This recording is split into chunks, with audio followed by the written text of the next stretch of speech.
What's up? What's up, everybody? Armchair Quarterbacks here for another Week 6 recap Sunday night. This one we've got Jacks on, Jacks off versus You're on Mahomes Kid. That is Shawn versus Michelle. All players played this week. Shawn scoring 67.12 and Michelle coming out on top with her first win of the season at 86.14. Taking a look at Shawn's team here, this week he started Lamar Jackson, Jamar Chase, Deebo Samuel, Jonathan Taylor, Deonta Foreman, Mark Andrews, Devontae Adams, and Mike Evans. What did you see here with Shawn's team? What did you like? What did you not like? Let's see. I think the biggest thing is that he does have wide receiver depth. Mhm. He looks wide receiver heavy, just looking at his bench and looking at all the players on the starting roster. You look at Lamar Jackson here, 18 points. That's fine. It's not great. That actually might feel a little low for him. But he was going up against Tennessee, so they're really good at rush defense, and usually teams attack them through the secondary and through passing, which is a struggle for Baltimore there with, the players that they have. It's kind of hit or miss, and it's not. You don't have a lot of alphas there. You have Right. Zay Flowers, Mark Andrews, and an aging OBJ. So, Right. And then Jamar Chase here. All he needed here was a touchdown. This would have been a really decent stat line. 80 receiving yards. You're hoping for a little bit more there. You get 100, and then the bonus. That makes it look really nice. Six receptions. Decent. So I think he'll be safe. We saw him. What was that last week? He ended up going off for like 37 points or Yeah. whatever. Last week he had 46.7 points. Yeah, 46. Mhm. So 46 and a half PPR. Just imagine scoring almost 50 with full. So Jamar Chase is going to be safe. I've mentioned it before in some of the other videos. T. Higgins, they wanted to trade him at the beginning of the season. They didn't. T. Higgins said, I don't think he was going to sign a contract at that point. So we'll see if they trade him before the deadline. For sure, they're trading him in the offseason. So Chase is the dude there. Deebo Samuel, I think he got hurt in this game. Ended up going in the blue tent and then not coming back. So we'll see what injury that is and, if it affected, because I believe he had ribs a few weeks ago. Yeah. I think this one might have been different. It was shoulder. Yeah, it was shoulders. X-rays came back negative. So that's good. So we'll see how serious it is. Just something to monitor right now. At least Shawn has depth on wide receiver. Let's see, Devontae Adams. That was we kind of expected that. I believe both you and me talked about that in the matchup previews. New England, Bill Belichick is really notorious for shutting down your number one option. Yeah. So that makes sense that he doesn't have that. On top of the fact that he's already banged up. I wouldn't say he's a decoy, but if he's hurt, if Jimmy G went out with an injury and that doesn't look good, these are just some things to monitor here. I know their backup played pretty decent last time. He was actually really good for Josh Jacobs on those check down passes. So if that backup, that kid could play decent, that's fine. Adams is still going to get his. Yeah, I agree. Taking a look at Jonathan Taylor here really quick though. It's nice to see that he, not by much, but he did outproduce his projected. He was projected at 9.38. He scored 10 exactly. He had 8 rushing attempts for 19 yards with 5 receptions for 46 yards. The 5 receptions is the big one because in previous years, that's Jonathan huge. Taylor, that wasn't his game. No. That that really stands out as Hmm. something that, is not typical of a Jonathan Taylor. Yeah, exactly.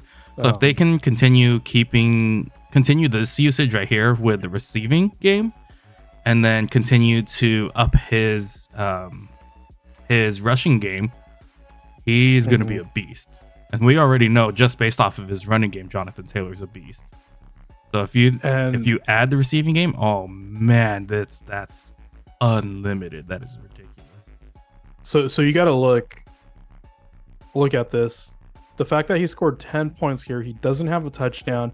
You look at Zach Moss, and Zach Moss had a great game. Mhm. You look at Pitt City. We didn't talk about Pitt City, and I think it was the previous recap. For those that aren't And aware, that Pitt City is Michael Pittman. so Michael Pittman Jr., yeah, he just goes out there and balls. And this Yep. was a great, a 57-point over and under. So you have a 57-point spread, point total here. There's just so many points to go around for all these dudes. Yeah. Um, so we'll see how they end up complementing each other. It'll be really, really interesting to see if Jonathan Taylor ends up becoming.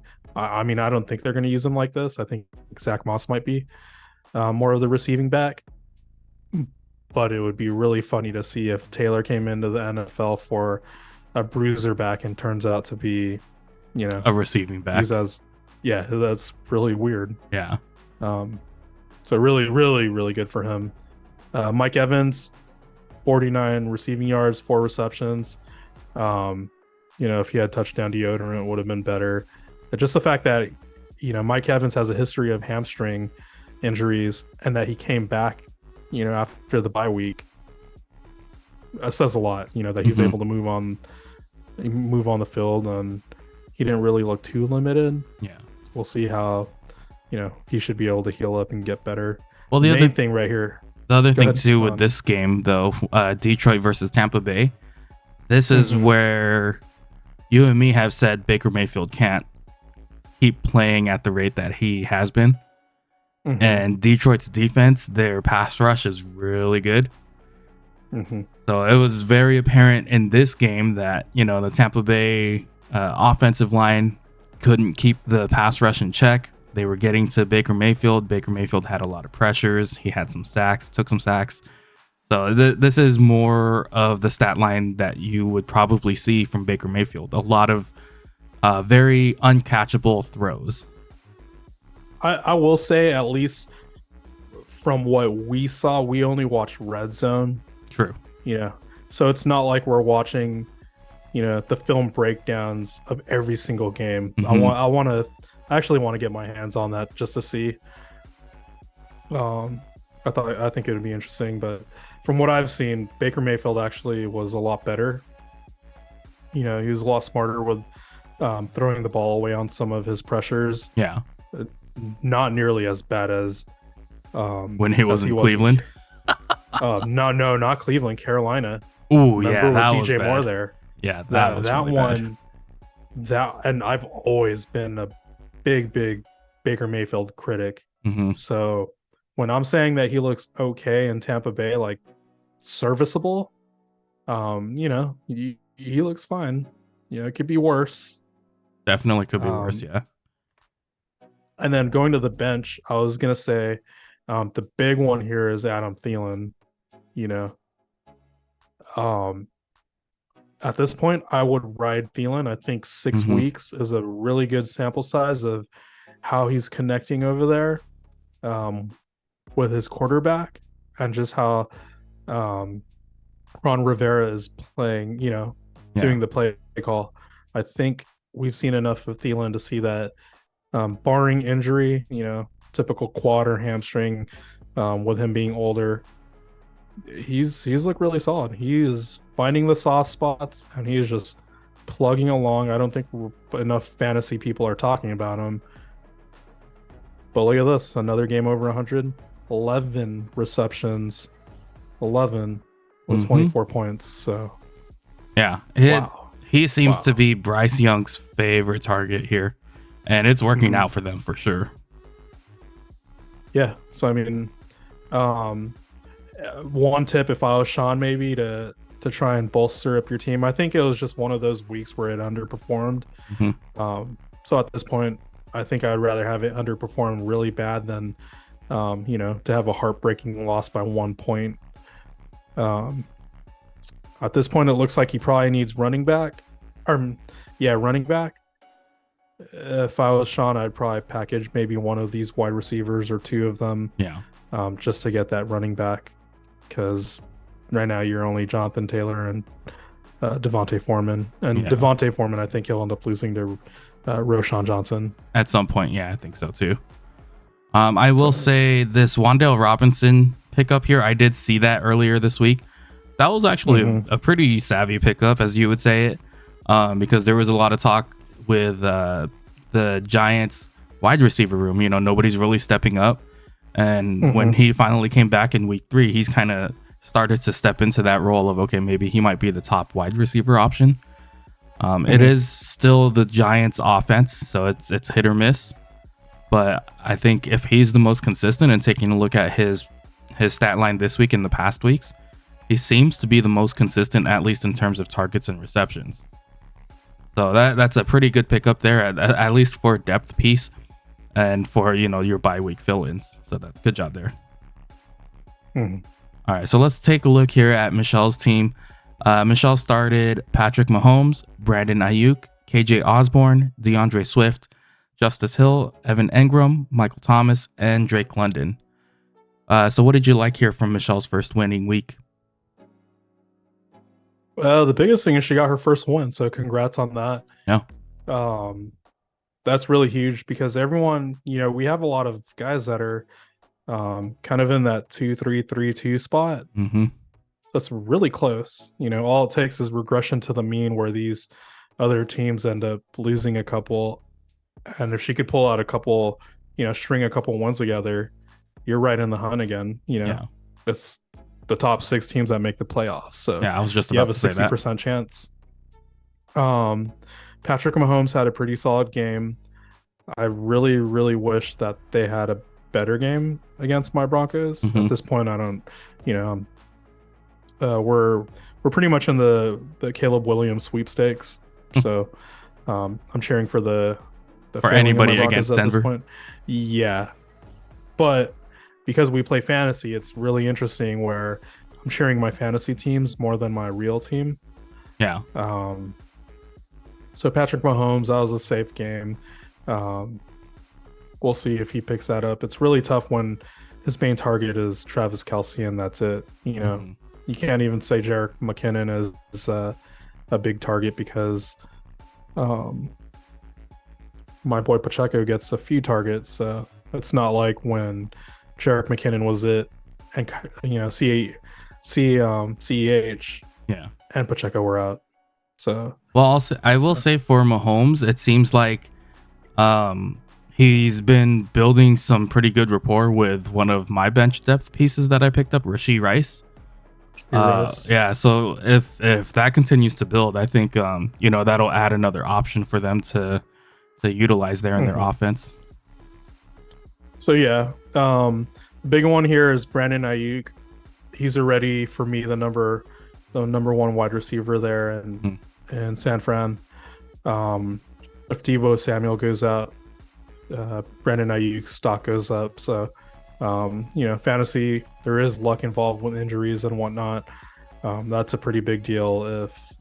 If CMC is injured with his oblique, misses even one game, Deebo Samuel, now you're looking at this next game in Brandon Ayuk. It's Brandon Ayuk and then Kittle. Yeah. The Osborne played play out as well. I mean, 48 receiving yards, 4 receptions. That's not bad. He didn't goose you. You would just hope for a touchdown there. DeAndre Swift is pretty safe. He's going to be consistent. He gets the receiving work, so that's consistent. Yeah, the only thing with DeAndre Swift was he just didn't get as much rushing attempts as usual, but that's because they were going up against the Jets. Jets are really good on defense. Robert Saleh is a really great defensive coach. So I think that correlated with seeing an uptick in the passing game for DeAndre Swift. The interesting one is that she put in Justice Hill instead of Keontae Keontae Ingram. Ingram. Yeah. And I know there was a risk there with what was it, Mercado? Hmm. I believe it was the other running back. And the funny thing is, I think everyone was saying he was, you see a whole bunch of people on Yahoo and whatnot dropping him because he wasn't getting maybe the same usage that Keontae Ingram was. Um, Granted, with this, when LA ended up going up, you know, a touchdown plus, now you really kind of you're forced to throw. So, Hmm. I'll just say, another two. Evan Ingram is just pretty much a consistent 7-8 points, Yeah. which is not bad.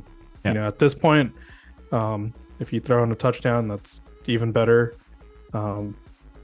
But some of these tight ends can really goose you. I mean, I've had several weeks where you get 2 points from Waller. So the fact that Ingram consistently gets 7-8 points, pretty positive there. And then the big one is Drake London.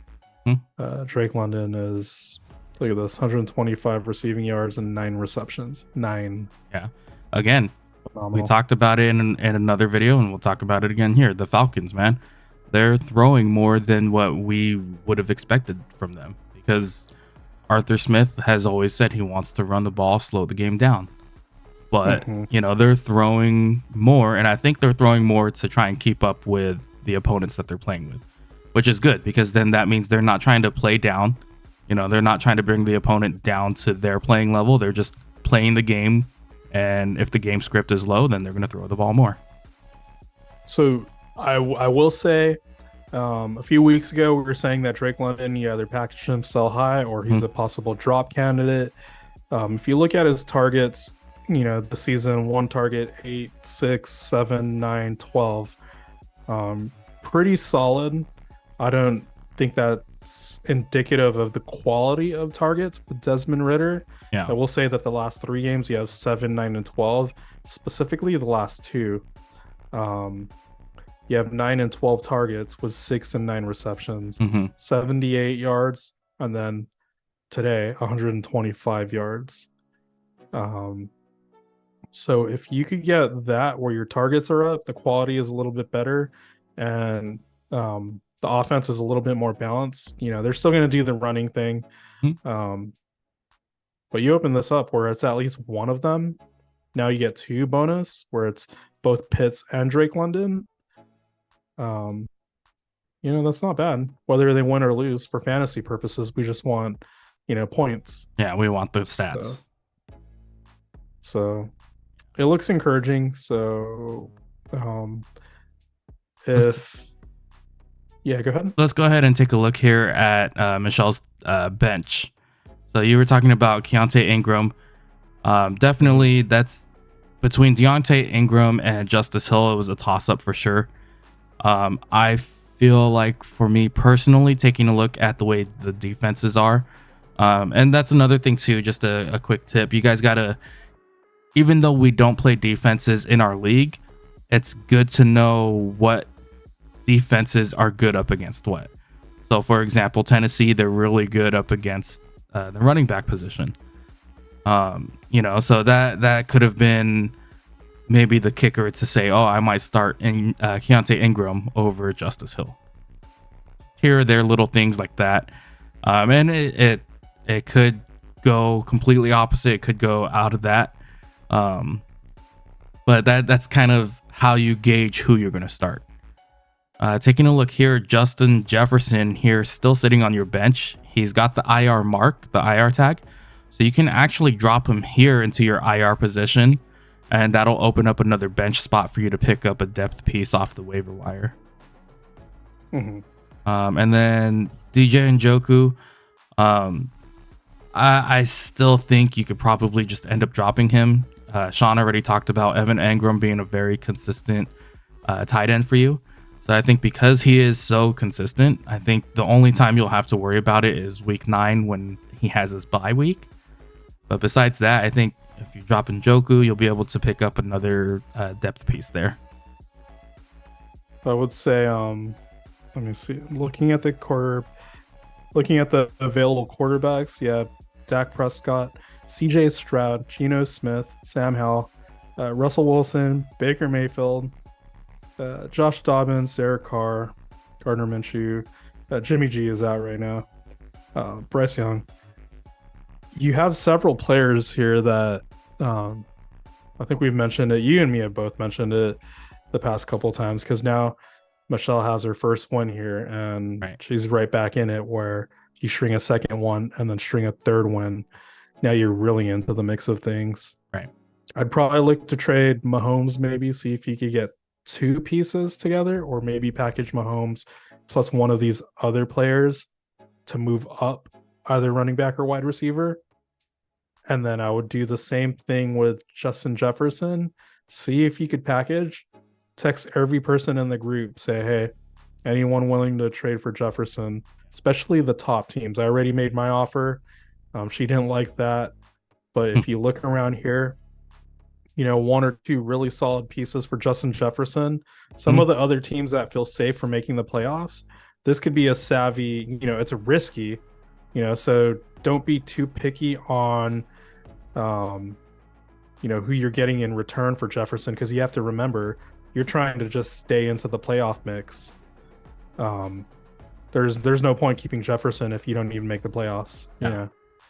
And Jefferson, you don't know if he's going to play this year. He has his contract year. Why would he risk his health if they're already not a playoff team? Yeah, and there's also been reports, you and me talked about it too. The Vikings haven't been playing so well. They've got a losing record so far this year. So there's no rush to necessarily, get him back on the field. There's no rush to bring him back. But not only that, we already know how good he is when he has a competent quarterback. Yeah. He could get open for anyone, including Kirk Cousins. So there's no, they don't have to play him for the rest of the year. So at this point, this is one of your highest leverage pieces. You trade that. And then, like I said, Mahomes, you could supplement with one of these quarterbacks on the waiver wire. Even if you get only 75% of the performance points from, like you would with Mahomes, it'll help to cover, because Michael Thomas, I don't think he's really a ceiling player. No. You're not really going to see high games from him. No, so far he's been pretty consistent down here with the 7-8. Mm-hmm. And then you also need to fill in this Justice Hill spot right here. So you need, realistically, you need a second running back. Agreed. All right. Well, that'll do it here for this one. Congrats again, Michelle. Hopefully, that's a long one. Yeah. Hopefully, you guys are listening to some of these tips here, because Shawn and I really are trying to help you guys out, especially those that are newer to our league and the way how our league pans out. But again, congrats, and we'll catch you guys in the next one.